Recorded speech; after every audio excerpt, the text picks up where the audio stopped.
Joining us now here in studio, Brad Duguid. He's the Minister of Energy for the province of Ontario and the MPP for Scarborough Centre. And it's nice to see you again, Minister. Oh, great to see you, Steve. Good to have you back here. Okay, you guys have announced a long-term energy plan. We want to share a few bullet points with the viewers, and then we'll have a chat. So here's what you guys have announced.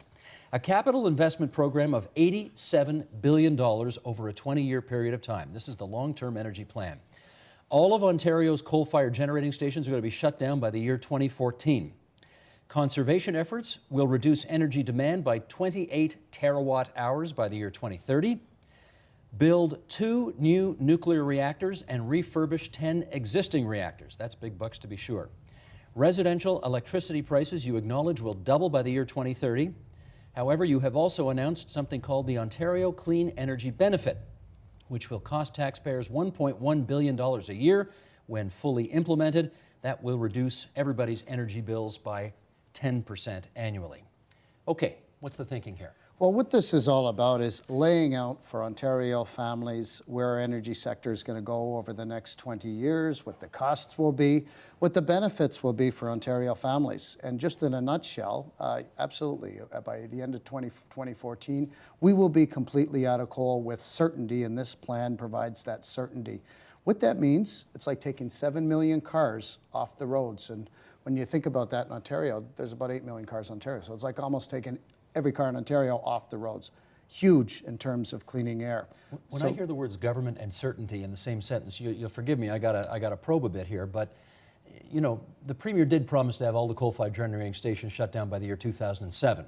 Now it's 2014. He realized the earlier promise was too ambitious. How do we know this promise isn't too ambitious? Well, it's laid out in the long-term energy plan where we'll be getting the alternative sources of power from.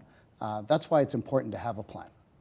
That's why it's important to have a plan that you can bring out to Ontarians, allow Ontarian families to look at it, assess it, and see exactly where we're going. But let me go back to what this will mean to Ontario families. It'll mean cleaner air, without a doubt. It'll mean a healthier future for them and their kids. But just as importantly, the investments we're making in the clean energy economy are making Ontario a global clean energy powerhouse.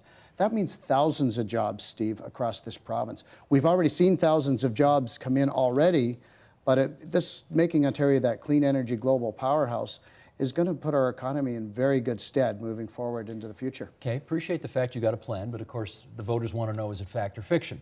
And when you're planning things 20 years out, you know, can anybody really reliably predict anything 20 years out these days?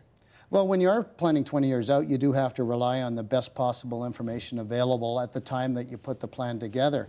That being said, building energy generation takes many years. We're making a very significant investment in refurbishing our nuclear units because they're aging. That needs to be done, and purchasing 2 new units. That's a 10-year proposition.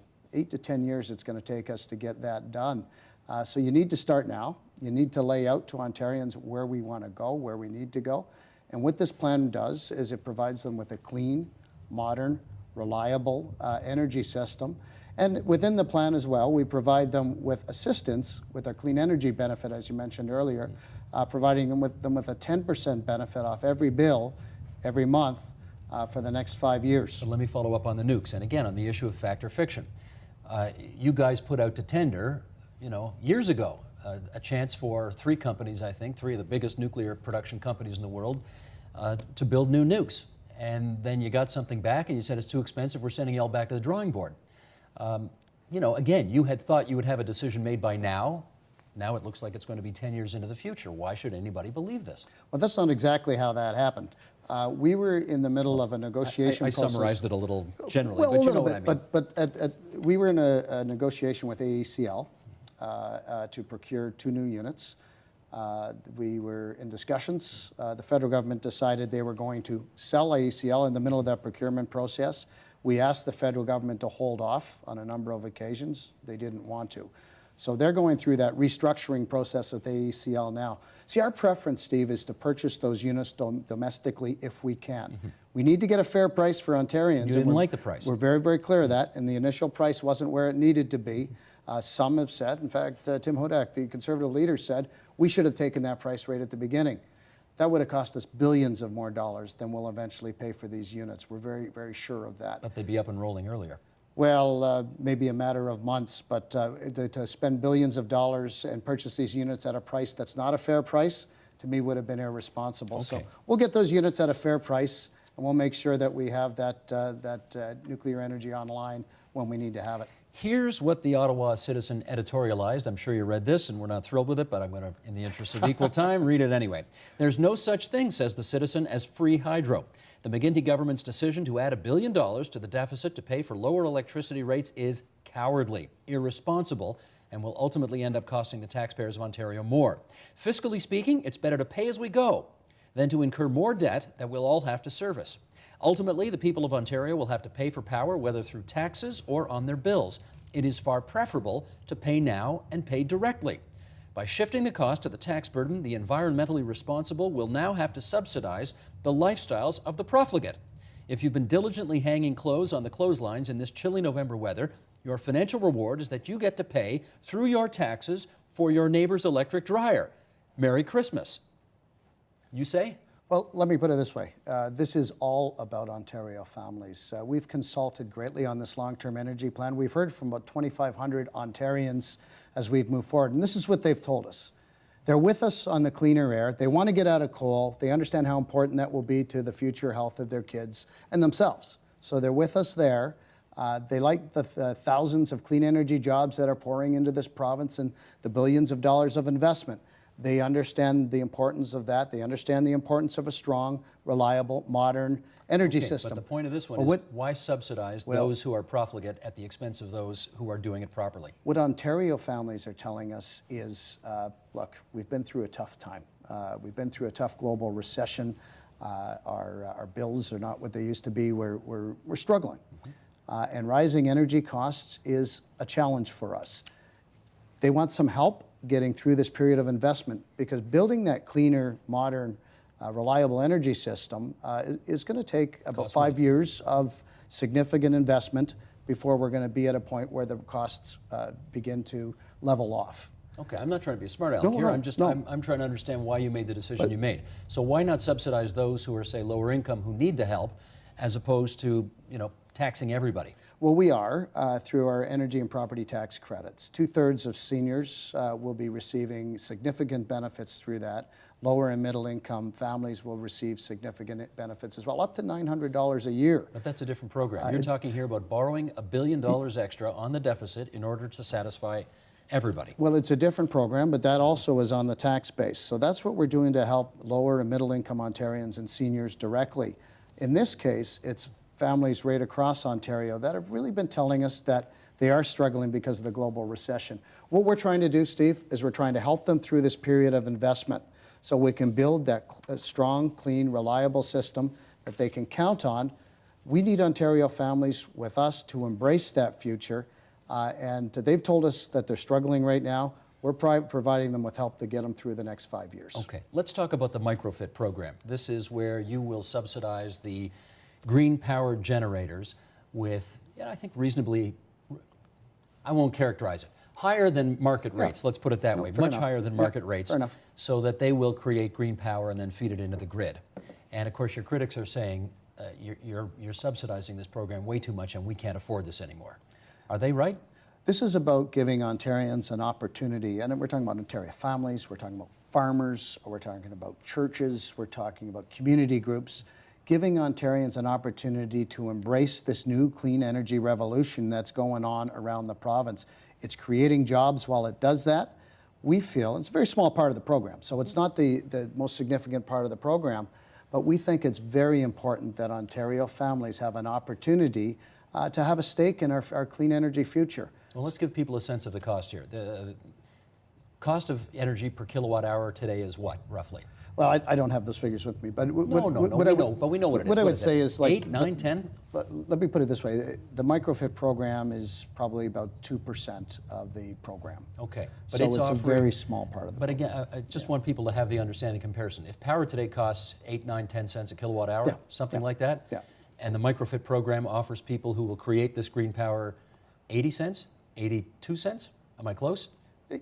For just the microfit programs, yes. The bigger programs don't get that much. No, I hear you. But small part of the program. 10 times as much, in other words. Well, that's why people are concerned, right? Can we afford this? Well, this is an incentive, like I said, to bring communities on side, to get them involved, to give them an opportunity. Examples would be putting a solar roof on a church roof or a community center. It's something that really, in one sense, brings the ability to create power to the people, because this is their energy system. It's not the Minister of Energy's energy system or the government's. It's the energy system of the people of Ontario. We want to give the people of Ontario an opportunity to participate in this system. When you're looking forward into the future, as we start investing in a smarter grid, you're going to want more distributive sources of energy that are closer to the source. So this is the start of doing that. There's an investment involved here, but when you look at the entire program, it's a very small part of the program. Well, when the Japanese and the European Union look at the entire program, they are screaming bloody murder right now. They're saying you guys are unfairly subsidizing this power, and as a result, they filed a complaint in the World Trade Organization. Are you concerned that if they win that, this whole program is kaflooey? Well, we're not surprised by that. Ontario has made a real international splash in the clean energy economy. In fact, we've become the clean energy leader globally. Is it an illegal subsidy, though? So others are watching. We're of the view that it is completely in compliance with our trade obligations. And we're very confident as we work through the process. And I can't say too much more about it because it's before it's before discussions with the World Trade Association now, or World Trade Organization. What I can say is that we're confident that as this moves forward, we'll continue to have a thriving, strong, clean energy economy in this province. We'll continue to create the thousands of jobs that Ontarians across this province need at this time more than any other. Okay, as is our custom here, we talk policy 80% of the time, and we talk a little bit of politics 20% of the time. That's the fun part. I want to get to now. Okay, this is the fun part. You will remember well the Ernie Eves Progressive Conservative government froze hydro prices in 2002, coincidentally a year before the next election. Your government has unveiled the program it's unveiled here with some fairly significant subsidies for power users. Again, coincidentally, a year before an election, you canceled that, what was it, the peaker plant in Oakville, some would say in order to save the seat of Kevin Flynn, the Liberal MPP, who looked like he'd be in trouble. Is your government trying to minimize the political damage of higher electricity bills at the expense of good policy? I would suggest our government is moving courageously forward to build that cleaner, more prosperous future for Ontario by ensuring we have a cleaner, more reliable and modern energy system. These have been tough decisions that we've had to make. We recognize they've been challenging for Ontario families. We're providing them with some help to get us through the next 5 years, but we're putting before the people of Ontario a 20-year plan, Steve. Mm-hmm. That's something no other government had the courage to ever bring forward. It lays it all out.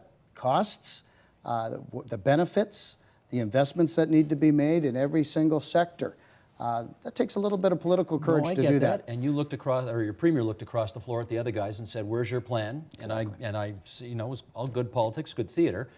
But I want you to tell us whether or not there's any politics involved, or is it purely a policy decision in deciding to subsidize power the way you have been and making some of the decisions that you've made in the past year?